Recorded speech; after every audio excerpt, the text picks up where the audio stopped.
Do interview after interview, they not culture vultures. The culture something they been into. So if you never gave them a view, I recommend you do. Cause when they question guests, they message is not subliminal. It don't matter if you a rookie or at your pinnacle. They gon' touch on stuff that you did and what you Hughley controversy. Now, it went down, man. Obviously, yesterday spilling into today, where DL Hughley was pretty much critical of Kanye West's children, Kim K. Kanye West fired back at him yesterday, insinuated that he could hurt him, he knows where he lives, all this type of shit like that. It had the internet going crazy. Twitter was going crazy, YouTube, TikTok, Facebook, everything. Everybody was talking about this yesterday. I'm going to let you go in first, though, because I know how much you love DL Hughley. I know how much you champion, his campaign when he was, champion the Democrats, wanted the Joe Biden in offices, and he was criticizing all these different people. What did you think when you seen DL Hughley attack Kanye's kids, Kim K, and now get the backlash? And then he dissed Kanye after that, pretty much saying, like, you better go take a Xanax or some shit like that. It's funny that you brought up the Democratic Party, because I think that's the very reason why he started throwing jabs to begin with, because he has his fist so far up the Democratic Party's ass. I don't know if he knows the difference. And we obviously know Kanye West's support of Trump, you know what I mean, unwavering support of Trump during that whole election, and then he eventually went on to do his own thing, and people were calling him crazy then. Now, does DL maybe believe in his heart that that man was stalking when he was doing what he's doing? Maybe, maybe not. But it's funny how motherfuckers get on that platform and start talking like gossiping bitches, you know what I mean? And letting all the air just hang out and just talk about any old thing. Because yes, we could talk about Kanye the rapper. Yes, we could talk about Kanye's erratic behavior. And do I agree with Kanye putting his children on the internet and talking? Nah, I don't. But I don't know Kanye's motives. I don't know the strength on where he's going and why he's going there. His children are obviously in the public light to begin with because of their parents. So maybe he feels like this is the only way. That's not the route I would go as a parent, but I'm not him. So I'm not going to tell him what to do as a parent. But for people to have opinions and over opinions and be able to run their mouth the way they do and be able to steer narratives is real corny, and it's divisive. And for somebody to say they're so pro-black and with the black people the way a DL says he does or portrays to be, he does some real fuck shit on the side. And this is one of them. I did not like it. I did not rock with it. And do I agree with Kanye West putting his address out there? Nah, that's childish. Do that shit behind the scenes, Kanye. I don't know what he's on with that shit. But do I agree with what he said and what Whack 100 said? Maybe to the Illuminati degree, maybe not. No, I don't know. I ain't there. You know what I'm saying? Maybe not. But I do think he's on some fuck shit, and I did not agree. Yeah, you know what, man? We come from the era of 3 strikes and you're out. Let's look at DL Hughley real quick, right? Because it's funny how he has a lot of stuff to say about other black men, right? And I'm gonna get to that last, but let's start off with back in like 2019. Ice Cube was trying to do his thing, put his plan and thing on the table, all of that. Just trying to do proactive stuff, not be a politician, but you could tell Ice Cube loves his community. DL Hughley shared an article pretty much, of somebody critical of Ice Cube at that time, right? Ice Cube, throw up the middle finger to emoji to him. Kanye West, let's talk about Kanye West. He goes on to a platform, talks about Kanye West, destroys him, make him look like he belittles him in front of the whole world, right? Then strike 3, right? We see the situation with Minister Louis Farrakhan. I got to bring this up, right? And it's funny how that went down. Nori came out, Lord Jamar, Godfrey. They took a stand. Now, me and him, I'm not a Muslim. Nope. I don't necessarily follow everything that Minister Louis Farrakhan says. I just don't. Do I agree with some of it? Yes. I could sit up here and say yes. Some of it I don't agree with. But I knew that it was time to take a stand, though. Like, if you see your brothers going one way, like, your brothers don't like him, I don't like him. Period. The stand was made. But notice how DL Hughley didn't have anything to say about that at all. Nothing. He went over there. He continues to go on that very platform, and everybody knows the platform, right? Vlad TV. He goes on that platform and steady criticizes black people all day long, bro. But then you got nothing to say against the man that disrespected another black man that you already know his track record of helping.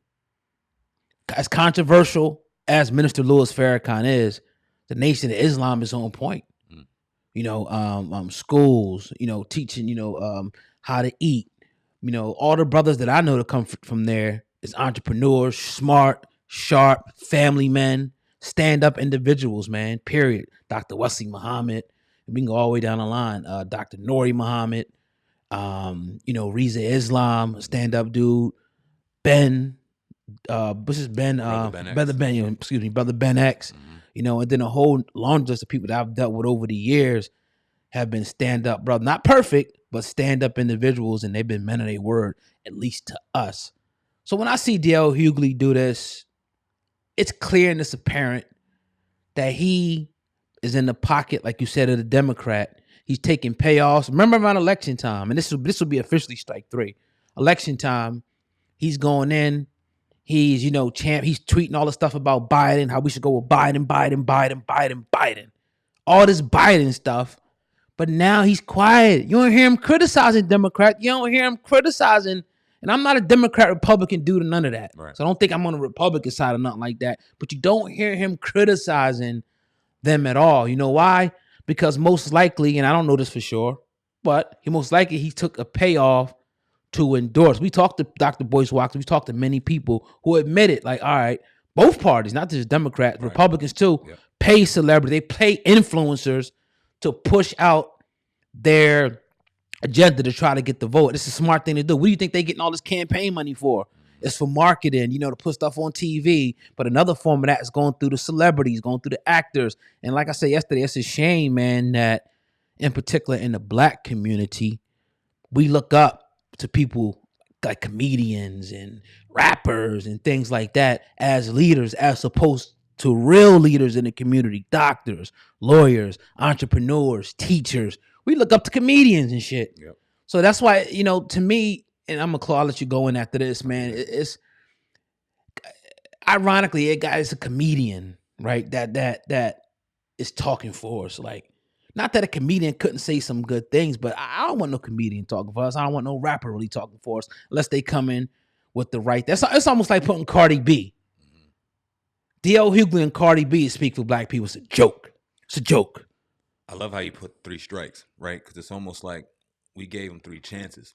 And it's not like not all black people have to think alike and move alike, right? But it should be some type of balance. If you ultimately care, then when you see right, you speak right. When you see wrong, you speak wrong, right? It shouldn't be imbalanced, right? And giving somebody a chance is what we did, because I didn't jump off the gate and start not liking DL's platform and DL's stance. When I first saw the dude on Fresh Prince, when Fresh Prince was trying to be a comedian and he jumped on stage and he did his comic thing, I thought dude was dope. Then when I seen him do his own show, I thought he was dope. Then started seeing him on different comedy outlets. I think he was on Def Comedy Jam. Matter of fact, I know he was. And then I think he did Comic View, and then eventually had his show. So rooting for DL. DL was dope when he did Kings of Comedy. Dope.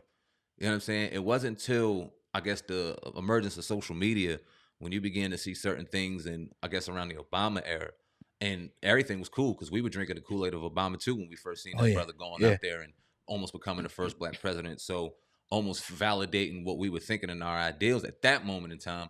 DL was dope. But as we broke it down and as we started seeing mistakes being made by even our president, Barack Obama, and we seeing one side get played still, it's like, all right, maybe he's just vouching for the brother. Okay, cool. You start watching, you start paying attention, you start seeing, and then you start looking and breaking down the nuances of what's real. And what's real is shit ain't really what it is. And it's like, damn. Right. It hurts at first. Then you pay attention and you pay attention. It only hurts because you want the brother to succeed and you want him to be like you. Don't hurt because nobody idolizes, because I know people love to write that shit. But you look at it and it's like, damn, dude ain't really who he is. Damn, dude's really exposing who he is. Damn, it's time for us to call out the bullshit that we see. Yeah, and that's what it's about. That's what the platforms like this is about. It's to give your opinion on people, but not only give your opinions, to put up what happened. Like, we can see what happened when he makes a statement, when he says stuff that's now documented as DL actually going this way or favoring this person over this person. And I think, and I get it, they get into these positions and whatnot, and it's a lot of pressure on them. But if you're not gonna, say the right thing, don't say anything at all, because you're not representing us in the best way when you do that. But let's talk about Kanye West too, because I know a lot of people are like, yeah, I ain't talking about Kanye at all. Yeah, let's do it. Yeah, and it's like, with Kanye, I don't agree with. It's never been a man, right, or a woman that I agree with everything about him, how much I like him. You're always gonna have disagreements, so let's put that out there first. But for principle, I'm standing with Kanye on this, principle wise. Now, we're not getting into, the whole Pete thing and all this about, how Charlamagne and Envy got into the penis size and all that. We don't do that type of stuff over here. We talk about grown man topics like grown men. You know what I mean? But Kanye is just, I respect him a lot. I respect his genius a lot, but I don't agree. I don't agree with him, the way that he handled the situation. But that's Kanye West. Yeah, in a nutshell. And I don't agree with how he's doing it either. But for you to get on platforms and say things that you say, you can express your opinion. Right. But to call him a stalker, let's break that down. You could say he's a nut, he's a fool, all this stuff, and he can agree to disagree, and we may come on here and say what we say, but at the end of the day, it wouldn't be this the way we giving it right now. You call that man a stalker of his kids. We don't know the exact situations that's going on. Yeah, he bought the house. We looking at social media and we looking at shade rooms and Hollywood Unlocked, just like you motherfuckers are. Let's not play around like we know something more than somebody else. Yeah, you may know the ins and outs of what's going on in Hollywood, but you found out about that house shit because of everybody, the same way everybody else did. Mm-hmm. And that's the frustrating part, that people see these narratives and then go and say, well, this person's this and this person's that. Right. We ain't commented on Kanye and Kim's situation because that ain't our effing business. Dude. Right. What they going through. Even though they're doing it out publicly, then we don't touch that. Them kids, we don't touch that. When people start playing around in other people's lives, which like social media has allowed people to do, that's when shit starts getting messy. We got to call it out, man. Yeah. Yeah, I 100% agree, man. And like you said, it's too easy. Like, it's too easy to call out the bullshit, when you see it over here. And that's how we going to do it, man. It was something that we wanted to talk about, but and we ain't saying we're going to throw DL away. I think he can still be beneficial. Certain things, comedy specials and things like that. I still watch him. Hosting a show. He can give us a good laugh. But when you're talking about things that have to do with politics and things, and he's not always wrong. Let me get you right. Let me correct that, because some things he speaks on, he's 100%. I just can't find none. When it deals with the black community and things going on, I should say. You know what the thing is? And we're not sitting here acting like that brother's not intelligent, like he doesn't know what he's talking about, like he's not articulate. It's just the narrative that's very divisive, because you do know what you're talking about. You do know how to articulate yourself to where people will listen. And you know how to feed certain seeds in people's head. And you do it very well. And it's like, okay, you do it, but why not have any balance to it? It seems real imbalanced toward one side. And that's what's fucked up. Yeah, in our opinion. Definitely. You know what I mean? Yeah, it is what it is, man. Let's talk about this, though, man. Let's talk about 6ix9ine real quick.